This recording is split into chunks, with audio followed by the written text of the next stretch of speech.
Your podcast is a powerful tool that serves your audience and your business. But how do you manage it all, bring in new listeners, and convert those listeners into customers? That's what this show is all about. Welcome to Podcasting for Educators. I'm Sarah Whitaker, classroom teacher turned podcast manager, and I'm here to help you get the most out of your show, all while making an impact on other educators. Well, hello, and welcome back to Podcasting for Educators. The day that this episode goes live, I will be on my one and only 1 week vacation of this summer with my family, hopefully unplugged. It's a pretty hard concept for me, but I am working on it. I hope that you are enjoying the last few days of summer. My daughter Adeline begins kindergarten next week, August 10th. Here in Virginia, at least in the part of Virginia that I'm in, they start school so early. So I'm soaking up these days with her before she goes away to her big girl school. Moving on, I don't know about you, but I love podcast episodes that leave you with some sort of action that you can take right away. And that's what I'm going to do with you today. I want to give you some new ideas on places where you can be promoting your podcast with a very minimal effort. Sound good? I know. I think we all love finding ways that we can automate our business. Whenever we can automate something, it saves us time and it's one less thing that we have to think about.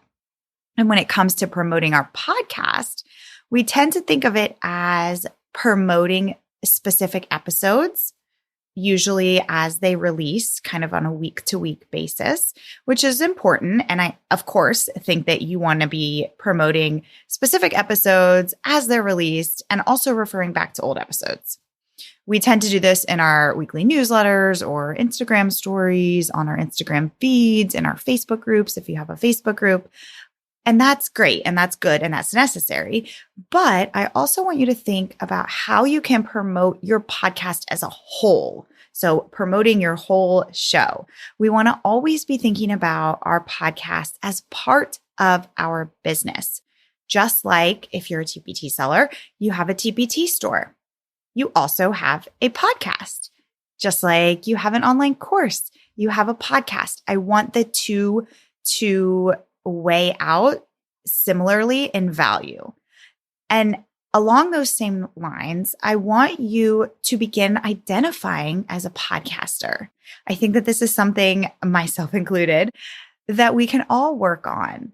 And this might sound silly, but I want you to actually start practice saying it out loud. So when you think about all of the things that you identify as, when somebody asks you, what do you do? If you meet somebody new and they're asking you specifically about your business and about your life as a whole, what are some of the things that you identify as? For me, I'm a mom, I'm an entrepreneur, I'm a service provider, I'm a course creator, and I'm a podcaster. Those should all kind of be lumped together.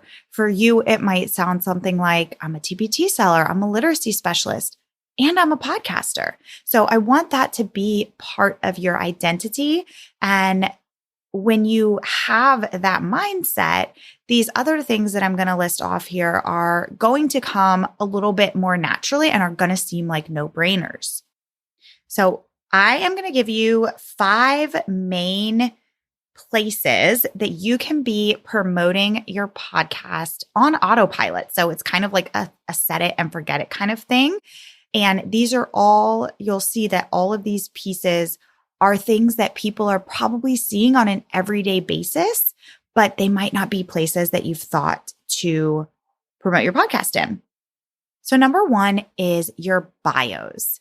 Now, depending on where you spend your time online, you probably have several different bios.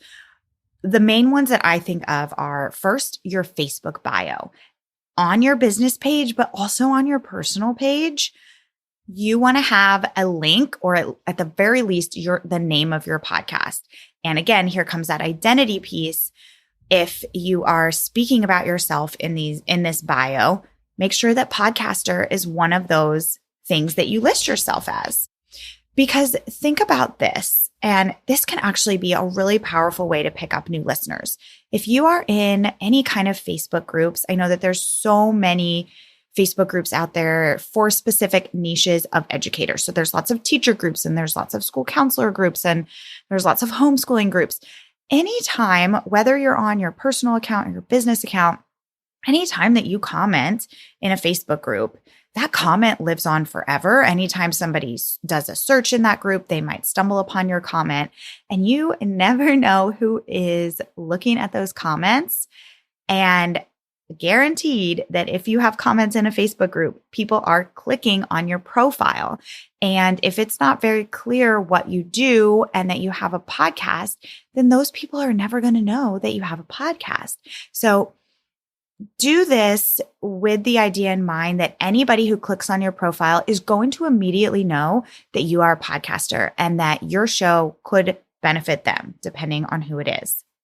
The other bio where you want to have your podcast listed is on your Instagram page. So we all have that space at the top of our Instagram profile where we can have a bio. It's got a limit of characters, but somehow you need to communicate on there that you have a podcast and what the name of your podcast is. Make this very, very clear. You could have like an emoji of a mic or of headphones and put, host of the X, Y, and Z podcast. Again, if your podcast is part of your business, you absolutely 100% need to have this in your Instagram bio. I see so many podcasters that I stumble upon on Instagram, and I don't know that they have a podcast until I've been following them for a long time because it's not in their bio. And that is like the first thing that anybody new who comes across your profile is going to look at. So make that super, super clear. Now, if you are a TPT seller, these next couple pieces of advice are for you. Number one, along the same lines of bios, is in your TPT store, on your profile, on your main profile, you should have your podcast listed somewhere. There's a section that you can put under additional biographical information.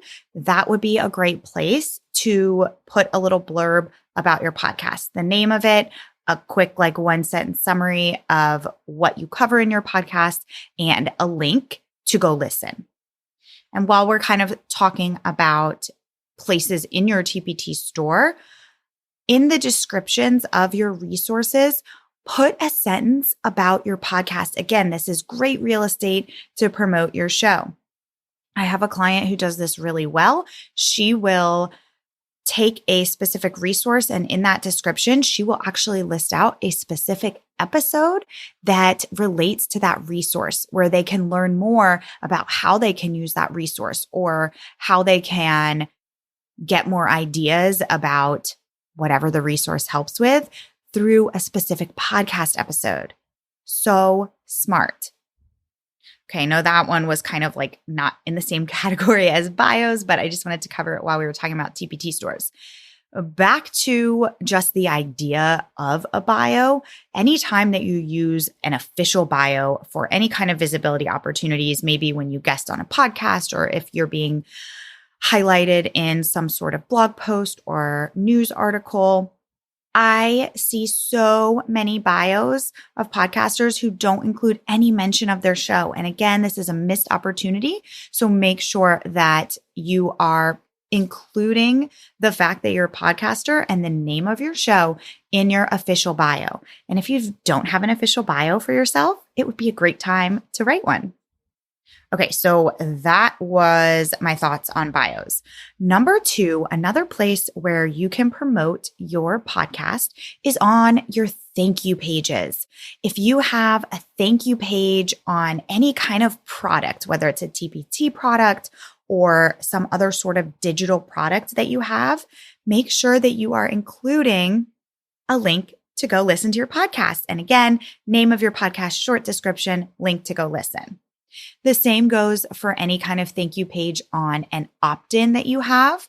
I know for me, when I create any kind of thorough opt-in, I have the very last page is a thank you page and a section where people can contact me. And I always include the name of my podcast with a link to go listen. The third place where you should be promoting your podcast is your email signature. If you haven't already, create yourself an email signature. You can do this on Canva, but list out some places where people can go to connect with you more. So you might have your Instagram, your Facebook. Make sure that your podcast is on there. Use a little mic icon with the name of your podcast. And if your email signature is clickable, make sure that it is a link to go listen. I would probably go ahead and link it to your show notes page on your website, like your main podcast page on your website. That's what I would probably do. And then from there, people can decide which platform they want to listen on. Think about how many emails you send every single day, every single week. Again, this is just really, really great real estate to be promoting your show. You never know who's going to scroll down and see that you have a podcast who had no idea that you had a podcast before that. All right, number 4 is that you should be promoting your podcast in any kind of nurture sequence that you have set up in your email provider. And by nurture sequence, I mean if you use an email provider like Flowdesk or ConvertKit or MailChimp, whatever you use, and you have any kind of freebie or you have any kind of pop-up on your website where people can join your email list, you should have a nurture sequence set up. It might be a series of 3 emails. It might be a series of 5 or 10 emails, however many emails it is that will get sent to that subscriber over time. Again, a nurture sequence is an automated set of emails. So once you write them, they're done and they will automatically get sent out anytime anybody joins that sequence in your email provider. I recommend that you mention your podcast in at least one of these emails in your nurture sequence. And then the 5th place that you could consider promoting your podcast is probably one that you haven't considered before, and that is to think of any past visibility opportunities that you have been a part of. This might be a podcast episode that you did a guest interview for. It might be a guest blog post that you wrote 7 years ago. It might be a Facebook Live that you did for somebody's Facebook group. These are all different kinds of visibility opportunities, but regardless of what it was, you can actually contact the person who was in charge of that opportunity. So if it was a podcast interview that you did 2 years ago, contact that podcast host. If it was a guest blog post that you wrote 7 years ago, contact the owner, the creator of that blog, and ask if they can add a link to your podcast on their website or their show notes page, whatever would be applicable to that specific opportunity. Because if you were a guest on somebody's podcast 2 years ago and you didn't have a podcast at the time, well, now you have a podcast. And it's very likely, hopefully, that person who hosts that podcast that you're a guest on has a show notes page on their website from that episode. And usually with guest episodes, they'll have a section with information about the guest, who would be you. So they might have a link to your Instagram page. They might have a link to your Facebook group. They might have a link to a freebie that you promoted on the episode. Well, just contact that person and say, hey, could you add a link to my podcast in that section on that show notes page? Again, this might not apply to all of you who are listening, but just take a moment and think if there are any kind of those opportunities that you could circle back to and really leverage as a way to get new eyes on your show. Okay, so as a recap here, the 5 main things that I just went over as places where you could be promoting your podcast that you may never have thought of before would be any bios that you have online, Facebook, Instagram, TPT, your thank you pages on any digital products or opt-ins, your email signature, your nurture sequences, and any kind of backlinks to visibility opportunities that you have had in the past before you started your show. The best part about all of these things is that you can set it and forget it. You can add the link to your show on all of these places one time, and then it's always going to be there for people to find in the future. Now, I told you that I wanted to give you an action step to take today that you could go and implement right away. And don't worry, it's not to go and implement all of these things because I know that that would take you a very long time. Obviously, updating things like your opt-ins or your TPT resources, that's going to take time.